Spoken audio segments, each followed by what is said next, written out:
अवकलन से हम लाप्लास इन्वर्स का हल प्राप्त करना सीखेंगे यहाँ पे। तो लाप्लास इन्वर्स का हल हम कैसे करेंगे, अवकलन से करेंगे। तो जो हमारा क्वेश्चन होगा वो क्वेश्चन हमारे पास इस तरह से होगा, पी का एक फलन होगा। अब हमें इसका सोल्व करना है, इसका लाप्लास इन्वर्स लेना है, लेकिन हमें इसका नहीं आता। हमें किसका लाप्लास इन्वर्स आता है, डी अपॉन डी पी, यहाँ पे ये p का फंक्शन होगा, उसका लाप्लास इन्वर्स हमें लेना आता है। तो हम क्या करेंगे, इस तरह से अवकलन करेंगे और उसका लाप्लास इन्वर्स लेंगे। तो अवकलन करने का जो कंसेप्ट है वो मैं आपको समझा देता हूँ। वो हम कैसे करते हैं, जो हमारा क्वेश्चन होगा हम उसको इस तरह से मानेंगे एफ, और उसके बाद में हम क्या करेंगे, इसका जो फॉर्मूला होता है उसको यूज में लेंगे। तो यहाँ पे देखो हम x से इसको गुणा कर दें, x से गुणा करेंगे तो यहाँ पे क्या आएगा, माइनस करेंगे और इसका अवकलन कर देंगे। यहाँ पे आप देखो एफ पी लिखा हुआ है, एफ डैश एक्स, यहाँ पे एफ डैश पी, हमने यहाँ पे क्या कर दिया, p के सापेक्ष इसका अवकलन कर दिया। तो p के सापेक्ष अवकलन करेंगे तो ये आएगा। फिर यहाँ पे देखो x से गुणा किया तो हमने फर्स्ट टाइम अवकलन किया, अगर x की पावर 2 से करेंगे तो हमें सेकंड टाइम अवकलन करना पड़ेगा। लेकिन यहाँ पे आप देख सकते हो यहाँ पे माइनस आ रहा है, ये यहाँ पे प्लस आ रहा है, क्योंकि यहाँ पे देखो इवन पावर आएगी, जब भी इवन पावर आएगी यहाँ पे प्लस आएगा, और जब भी ऑड पावर आएगी यानी कि विषम पावर आएगी तो माइनस आएगा। तो इसी तरह से हम n टाइम तक करें, यानी कि x की पावर n से गुणा कर दें, हम n टाइम गुणा करेंगे तो यहाँ पे क्या आएगा, -1 की पावर n हो जाएगा, और इसका अवकलन कितनी बार होगा, n बार अवकलन। ये f की पावर n दिख रहा है ना, ये पावर का मतलब यहाँ पे अवकलन है, n वा अवकलन है यहाँ पे। तो इस तरह से हम अवकलन कर रहे हैं। और ये सभी फॉर्मूले, ये फॉर्मूला, ये फॉर्मूला, ये फॉर्मूला, ये कहाँ से आया, तो आपने लाप्लास रूपांतर के अंदर पढ़ा था x से गुणा करना, तो वो x से गुणा करने का जो कंसेप्ट है तो वहाँ से आया। आपने वहाँ पे इस तरह से पढ़ा था कि हमारे पास इस तरह से होगा एफ, इसका लाप्लास हमारे पास इस तरह से होगा। तो हम क्या करेंगे, x से गुणा करेंगे। तो वहाँ पे हमने इस तरह से पढ़ा था कि हमने इसको x से गुणा करना है, तो हम क्या करेंगे, यहाँ पे अवकलन करेंगे। तो यहाँ पे माइनस एफ डैश पी, इस तरह से वहाँ पे हमने पढ़ा था, ये फॉर्मूला लाप्लास में पढ़ा था। तो हमने क्या किया, यहाँ पे लाप्लास इन्वर्स कर दिया यहाँ पे। तो यहाँ पे आप देख सकते हो लाप्लास इन्वर्स करेंगे तो हमें ये मिलेगा। फिर हमने दूसरा फॉर्मूला पढ़ा था जिसके अंदर हिस्सा था x की पावर 2 एफ एक्स, और यहाँ पे था x, ये डबल अवकलन था इसका, यहाँ पे डबल डैश था, डबल डैश का मतलब डबल अवकलन। तो यहाँ पे ये जो सेकंड फॉर्मूला है ये वही दिख रहा है आपको, यहाँ पे आप देख सकते हो। यदि मैं एल इन्वर्स करके लिखूंगा इस साइड तो हमें ये फॉर्मूला मिल जाएगा। इसी तरह से ये फॉर्मूला आया हमारे पास। तो यहाँ पे इसकी सहायता से हम एक क्वेश्चन सोल्व करके देखते हैं यहाँ पे कि किस तरह से हम क्वेश्चन को सोल्व करेंगे। तो हमारे पास यहाँ पे क्वेश्चन है इस तरह से, ये क्वेश्चन है प्रतिलोम लाप्लास रूपांतर ज्ञात करना हमें इस फंक्शन का। आप जानते हो कि इसका लाप्लास रूपांतर हमें ज्ञात करना नहीं आता, लेकिन हमें ये पता है कि यदि मैं इसका अवकलन कर देता हूँ तो अवकलन करने के बाद यहाँ से लॉग हट जाता है।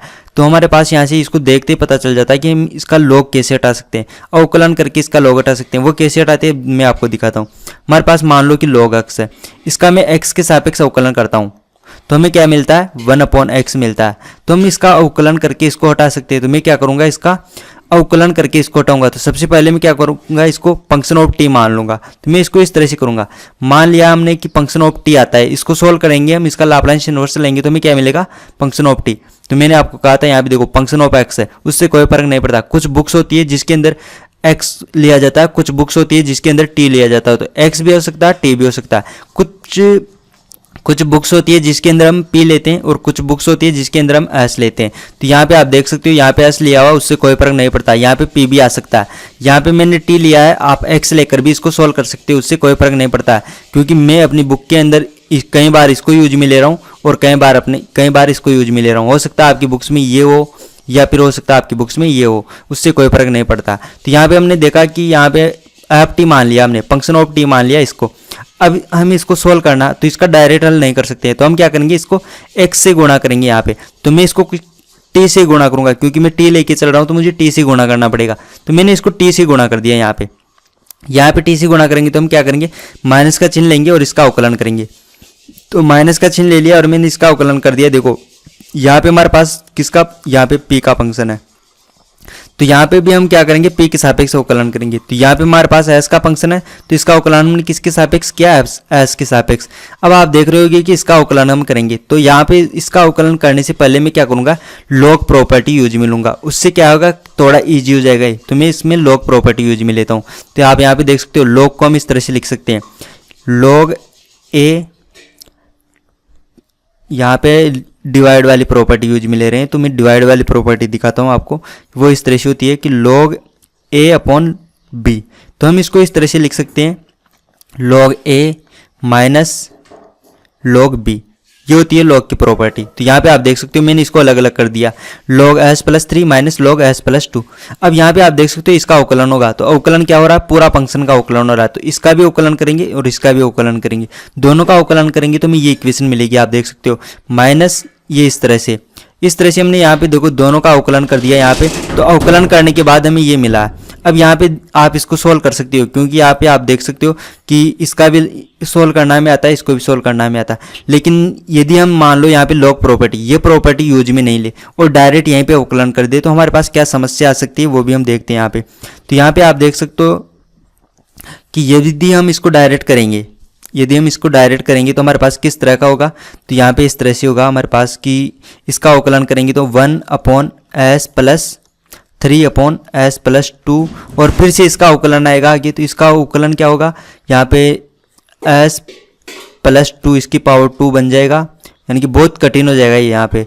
और यहाँ पे आएगा आपके पास s प्लस 2 और इसका अवकलन आएगा तो 1 हो जाएगा। फिर यहाँ पे माइनस आता है और माइनस आने के बाद यहाँ पे s प्लस 3 आएगा, इस तरह से आएगा। तो अब आप इसको सोल्व करोगे तो ऊपर तो आ जाएगा s प्लस 2 और नीचे आ जाएगा s प्लस 3 और यहाँ पे गुणा में आएगा आपके पास s plus 2 minus s plus 3 और फिर यहाँ पे बटे में आएगा s प्लस, यहाँ पे s प्लस 2 आ रहा है यहाँ पे, तो ये s प्लस 2 आएगा यहाँ पे और इसकी पावर 2 आ रही है। तो अब आप देखोगे इसको सोल्व करोगे, यहाँ से एक पावर तो कैंसिल हो जाएगी और इसको आंशिक भिन्नों में बदल के आप सोल्व करोगे तो ये काफ़ी कठिन हो गया यहाँ पे इस तरह से। तो मैं आपको ये बताऊंगा कि जब भी लॉग का क्वेश्चन आए तो आप पहले लॉग प्रॉपर्टी यूज में लेना और उसके बाद सोल्व करना। आपको डायरेक्ट इस तरह से आंशिक भिन्नों में बदला हुआ मिलेगा, यहाँ पे आपको आंशिक भिन्न में बदलना पड़ेगा। अब इसको सोल्व करोगे आप तो आंशिक भिन्न में बदलना पड़ेगा, लेकिन यहाँ पे आप डायरेक्ट इसको सोल्व कर सकते हो इस तरह से। अब आप देख सकते हो, इसको आगे मैं सोल्व करके दिखाता हूँ आपको। तो यहाँ पे आपको ये फॉर्मूला दिख रहा होगा यहाँ पे 1/p और यहाँ पे एक कांस्टेंट होना चाहिए। तो यहाँ पे आप देख सकते हो 1/, यहाँ पे s के साथ में एक कांस्टेंट है, यहाँ पे भी s के साथ में कांस्टेंट है। तो इसका मतलब ये फॉर्मूला लगाएंगे हम, ये फॉर्मूला यूज में लेंगे तो हमें ये मिलेगा यहाँ पे। ये कैसे मिलेगा, क्योंकि आप देख सकते हो यहाँ पे माइनस का चिन्ह है, तो हम इसको दोनों को अलग अलग करके सोल्व कर सकते हैं। तो यहाँ पे आप देखो ये माइनस का है और ये माइनस का, तो माइनस माइनस तो क्या हो जाएगा, प्लस का हो जाएगा। तो इसका यहाँ पे देखो प्लस में लिखा हुआ है मैंने इसको 1/s प्लस 2, इसका लाप्लास इनवर्स को प्लस में लिखा और यहाँ पे देखो इसका लाप्लास इनवर्स होगा तो ये क्या होगा, माइनस में होगा। तो इसको मैंने यहाँ पे इस साइड में लिख दिया माइनस के साथ में। तो अब इसको सोल्व करेंगे तो ये फॉर्मूला यूज में लेंगे हम। यहाँ पे देखो यहाँ पे एक कांस्टेंट होगा, वो कांस्टेंट e की पावर x के साथ में आएगा। तो यहाँ पे देखो माइनस का, तो यहाँ पे क्या आ गया, प्लस का आ गया। तो मैं इसको आगे सोल्व करता हूँ। यहाँ पे देखो यहाँ पे प्लस का 2 था तो क्या हो जाएगा, ये चिन्ह यहाँ पे क्या होता है, चेंज हो जाता है। तो यहाँ पे देखो प्लस का 2 था तो यहाँ पे क्या हो गया, माइनस का 2 हो गया और ये t आ गया। ये t क्यों लिखा हमने, यहाँ पे तो x लिखा हुआ है, हमने t लिखा है। क्यों लिखा है, क्योंकि हम यहाँ पे t लेके सोल्व कर रहे हैं। यहाँ पे आप देखो t लेके सोल्व कर रहे हैं हम, इसलिए मैंने यहाँ पे x के स्थान पे t लिखा है। यहाँ पे आप देख सकते हो माइनस का चिन्ह तो ऐसे कैसे आ गया और यहाँ पे देखो प्लस का 3 है। तो जब भी यहाँ पे जो भी होता है उसका चिन्ह चेंज करते हैं। यहाँ पे प्लस है तो हम क्या करेंगे, माइनस का 3 करेंगे और t आना चाहिए। तो यहाँ पे देखो x था तो मैंने यहाँ पे t कर दिया। तो ये हमारे पास देखो यहाँ पे इसका आंसर आया, यहाँ पे t का आंसर मिला हमें। तो हम इसको इस तरह से लिख सकते हैं कि यहाँ पे देखो टी एफ टी यानी कि फंक्शन ऑफ टी, इसको हमने सोल्व किया तो हमें क्या मिला, ये वैल्यू मिली है यहाँ पे। तो इसको हमने इसके बराबर कर दिया कि इसको सोल्व किया तो हमें क्या मिला, ये वैल्यू मिली है। अब यहाँ से मैं फंक्शन ऑफ टी ज्ञात कर सकता हूँ, क्योंकि टी का भाग देंगे दोनों तरफ, तो दोनों तरफ हम टी से डिवाइड करेंगे तो हमें ये फंक्शन मिलेगा यहाँ पे इस तरह से।